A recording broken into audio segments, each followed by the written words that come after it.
Only one day is left until the biggest annual live kids show on the planet takes place, Nickelodeon Kids' Choice Awards. With Nickelodeon being one of the biggest cable channels for more than 20 years, it's time to dig deep into what Nick is all about.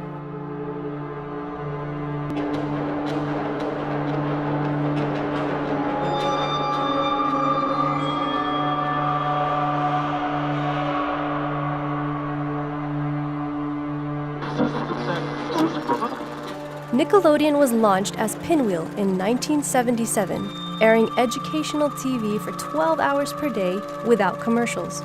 In 1979, the channel rebranded as Nickelodeon, but a success story could not yet be written. Unpopular ratings kept the channel on the ground. Only after it began to promote itself as a child-friendly channel in the mid-1980s did Nickelodeon really take off. SpongeBob SquarePants even became one of the highest-ranked cable TV shows in the United States. Talking about SpongeBob... Finally, I couldn't speak to you today without mentioning our friend SpongeBob SquarePants. Believe it or not, SpongeBob marks its 10th anniversary in 2009, and we do in fact live in a SpongeBob world, because our beloved Sponge does capture the essence of what our brand really stands for. So if SpongeBob is the core of Nickelodeon, it would be fair to check what the show's episodes are like, right? Okay, that didn't work at all. It only seemed to increase their appetite for wieners. We need stronger tactics. Right, something that would make Mr. Krabs' whole wiener thing blow right up in his face. Yeah, blow up. Make me lots of money. Bye, Squidward. Bye, Mr. Krabs. Bye, Squidward. You said bye, Squidward, twice. I like Squidward. Well, I guess I don't need this disguise anymore.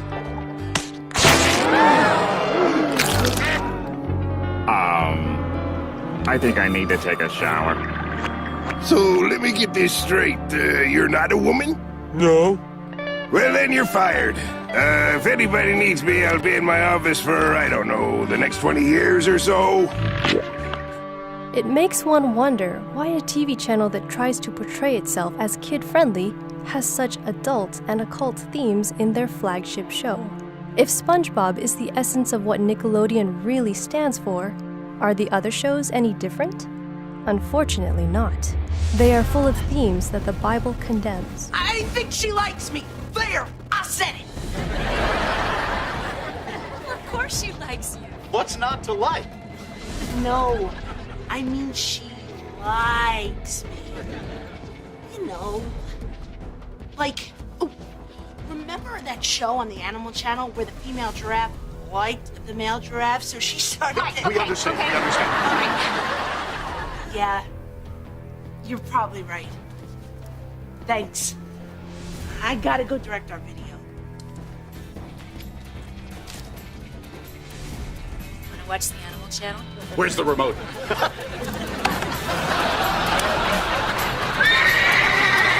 And my personal favorite, Lonely Space Vixens. That's for after you go to bed. The Bible makes some pretty clear statements about pornography.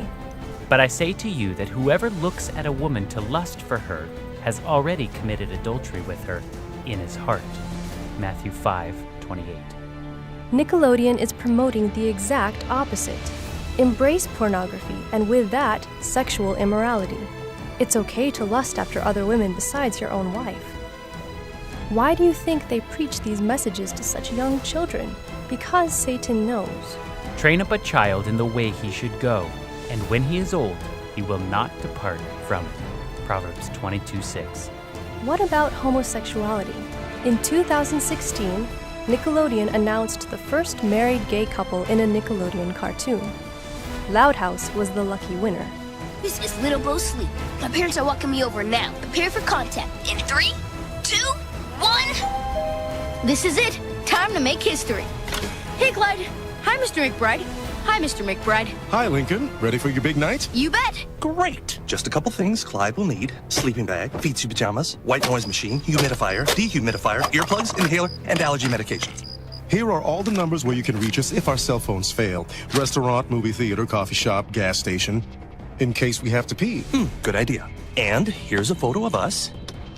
Since we can't tuck you in tonight. Remember, Clyde, no nuts, no gluten, no sugar, and be careful with orange juice. You know how you get with pulp. He's growing up so fast. Come on, Howie. Remember what Dr. Lopez said about letting go. Now let go. I love him so much. Have fun, Clyde. He's a phantom. Young Danny Fenton, he was just 14 when his parents built a very strange machine. It was designed to view a world unseen. He's gonna catch 'em all 'cause he's Danny Fenton. When it didn't quite work, his folks, they just quit. But then Danny took a look inside of it. There was a great big flash, everything just changed. His molecules got all rearranged. When he first woke up, And everyone has something to hide. He must be determined to make sure she never does. Tell me what's going on down the cellar, Tricia. Who should you fear? I can, and I will, bring your time at this school to an end. In the House of Anubis. If that is not enough, we also have the Ren and Stimpy Show episode, Don't Whiz on the Electric Fence, in which Ren describes in detail what he will do with Stimpy after he's made a mess of his house. This episode was aired on Nickelodeon. First, I'm gonna tear your lips out. Yeah, that's what I'm gonna do.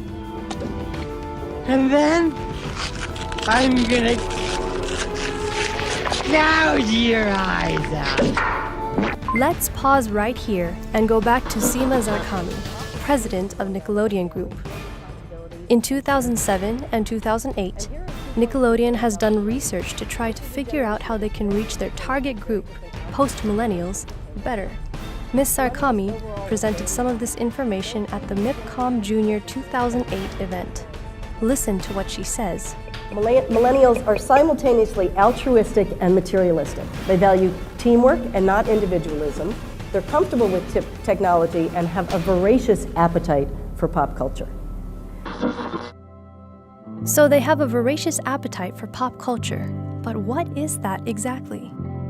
According to Philosophy Now magazine, popular culture allows large heterogeneous masses of people to identify collectively. It serves an inclusionary role in society as it unites the masses and ideals and acceptable forms of behavior. Further, popular culture, unlike folk or high culture, provides individuals with a chance to change the prevailing sentiments and norms of behavior. Communal bonding, unity, and no individuality. This is exactly what Seema Zarkami discovered in her research. Kids don't want to be by themselves anymore with their own sets of values. They want to be part of the masses.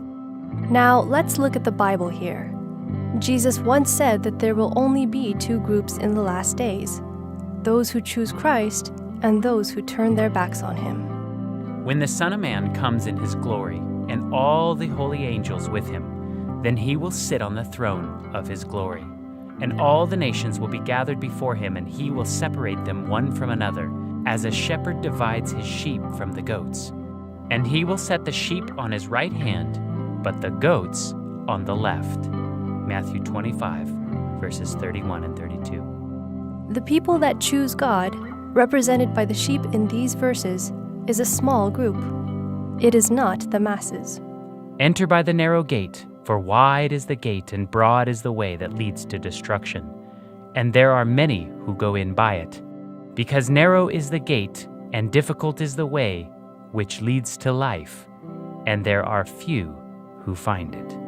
Matthew 7, 13 and 14. God wants us to be part of the smaller group, to choose him, and with that, choose life, to be happy in his love and accept his beautiful gift of salvation.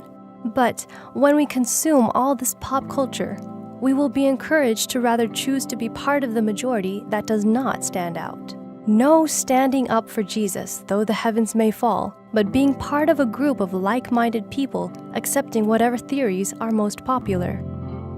Pop culture also provides individuals with a chance to change prevailing sentiments and norms of behavior, aka doing away with the rules and doing whatever you want to do.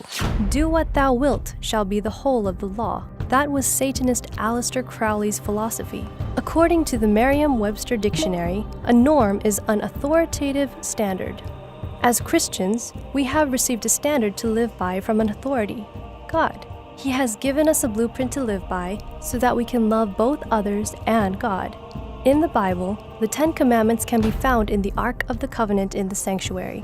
This was a chest in a chamber called the Most Holy Place that was in that sanctuary. On top of that chest was the mercy seat, representing God's throne. The 10 Commandments are the foundation of the mercy seat, and with that, the foundation of God's kingdom and rulership.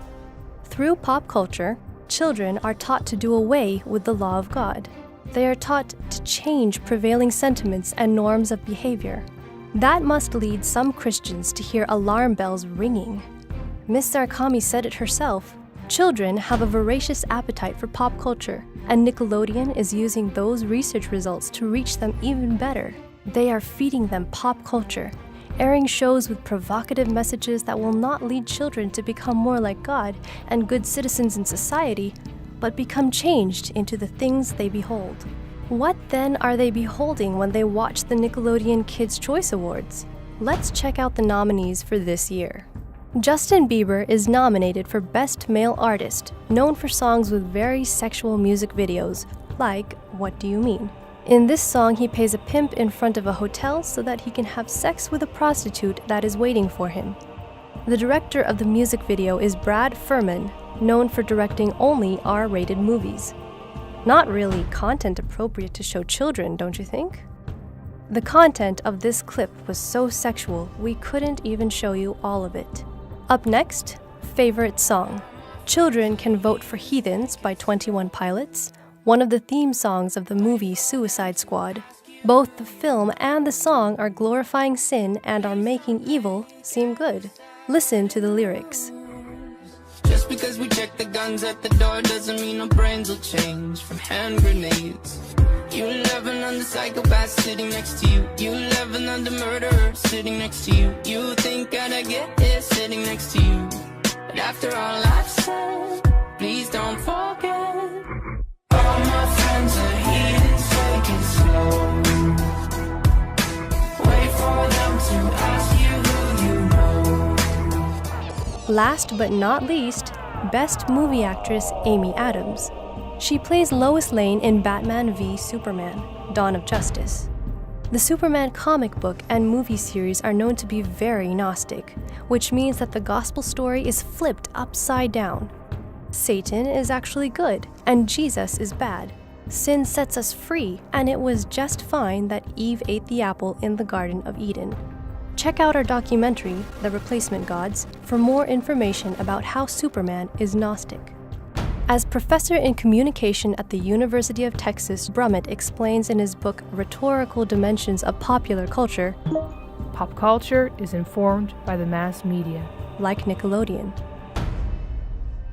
Is there danger in allowing children to watch TV channels like Nickelodeon and letting this supposedly kids' TV babysit the next generation? It all comes down to this. Do you want your kid to walk through the straight gate with the faithful minority? Or allow him to tread the broad road with the unfaithful masses? Train up a child in the way he should go, and when he is old, he will not depart from it. Proverbs 22:6.